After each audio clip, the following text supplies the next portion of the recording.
Welcome to Prema's cookery corner. ఈరోజు నేను బచ్చాలి ఆకు పప్పు చేయబోతున్నానండి. మా ఇంటి బాల్కనీలో నేను ఎంతో ముద్దుగా ముచ్చటగా పెంచుకున్న బచ్చలాకు చెట్టు అండి. ఇది చూడండి ఎంత గుబురుగా వచ్చాయి, ఆకులు ఎంత ఫ్రెష్గా ఉన్నాయి.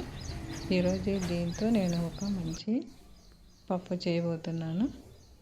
ఇవి పప్పు చేయడానికి నేను కొద్దిగా ఆకులు కోసుకున్నానండి. దానితో పాటు ఫ్రెష్ సిరియాకు కూడా కోసాను. చూడండి ఈ మాత్రం సరిపోతుంది నాకు ఈరోజు పప్పు చేయడానికి.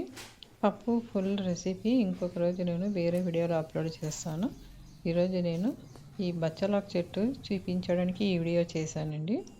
చూడండి పప్పు చేశాను. ఇది ఎంతో టేస్టీగా ఉంటుంది, ఐరన్ కంటెంట్ ఎక్కువగా ఉంటుంది, ఫోలిక్ యాసిడ్ ఎక్కువగా ఉంటుంది, ప్లేట్లెట్ సమస్య కూడా ఇది చక్కటి పరిష్కారము. బచ్చలాకు పప్పు చాలా టేస్టీగా ఉంటుందండి.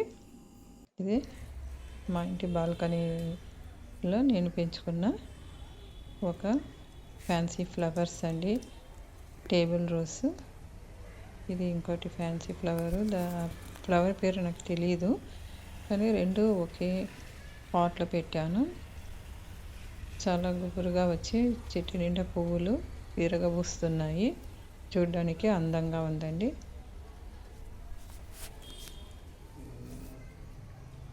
థ్యాంక్ యూ ఫర్ వాచింగ్ అండి. సబ్స్క్రైబ్ చేయడము మర్చిపోకండి. Thank you. By by.